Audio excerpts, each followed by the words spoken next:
नमस्कार दोस्तों। शहर से सटे एक छोटे से कस्बे में अंश अपने बड़े भाई रोहित और भाभी नेहा के साथ रहता था। घर छोटा था, लेकिन भाभी की हंसी से भरा हुआ। नेहा हमेशा सबका ख्याल रखती। सुबह उठते ही सबके लिए चाय, फिर मंदिर की घंटियाँ और वही मुस्कान जो हर तनाव को मिटा देती। अंश कॉलेज में पढ़ता था, पर उसका मन अब किताबों में कम और भाभी के स्नेह में ज़्यादा लगने लगा था।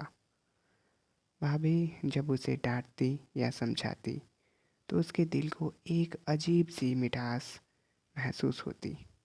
वो समझ नहीं पाता कि ये क्या है, पर हर बार भाभी की मुस्कान देखकर उसका दिन बन जाता।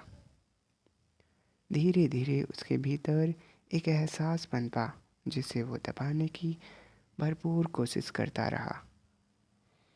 एक दिन बारिश के मौसम में जब नेहा छत पर कपड़े उतार रही थी, अचानक बिजली चमकी और वो डर गई। अंश दौड़ कर गया और उसका हाथ थाम लिया और बोला, भाभी डरिए मत, मैं हूं ना। उस एक पल ने दोनों की नज़रों में कुछ ऐसा था जो शायद शब्दों में नहीं कहा जा सकता। नेहा ने फिर तुरंत अपने हाथ छुड़ाए और कहा, अंश, कुछ रिश्ते बस सम्मान के लिए होते हैं, उन्हें दिल में रखना ही बेहतर है। अंश चुप रह गया, पर उस रात नींद उसकी आंखों से गायब थी। दिल में एक भारीपन था, जैसे उसने कुछ पा कर भी खो दिया। समय बीतता गया। रोहित नौकरी के सिलसिले में विदेश चला गया। घर की जिम्मेदारी अब नेहा और अंश के कंधों पर थी। नेहा के चेहरे पर अकेलेपन की लकीरें थीं और अंश हर दिन उन लकीरों को मिटाने की कोशिश करता रहा, बातों में, हंसी में और खामोशियों में। लेकिन दोनों ही जानते थे कि उनके बीच जो है वो समाज की नज़रों में गलत कहलाएगा। फिर भी दिल की चाहते किसी नियम को नहीं मानती। एक दिन नेहा बीमार पड़ गई। डॉक्टर ने कहा कि उसे आराम की ज़रूरत है। अंश ने अपनी पढ़ाई छोड़ दी और दिन रात उसकी सेवा करता रहा। जब नेहा की आंखें खुली, उसने कहा, अंश, तुमने जो किया वो कोई देवर नहीं करता। तुमने मुझे वो सुकून दिया जो शायद कोई शब्द नहीं दे सकता।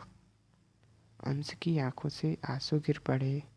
उसने कहा, भाभी, अगर प्यार पाप है तो मैं इसे सज़ा की तरह निभाऊंगा, पर छोड़ूंगा नहीं।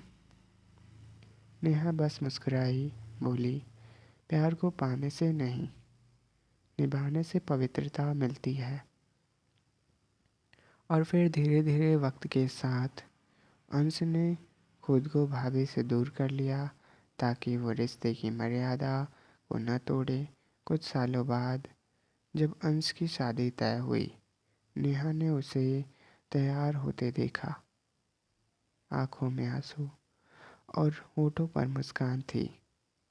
शादी के बाद जब अंश ने पीछे मुड़कर देखा तो नेहा मंदिर के दिए के सामने खड़ी थी और हवा में वही खुशबू थी जो पहली बार बारिश की उस रात महसूस हुई थी।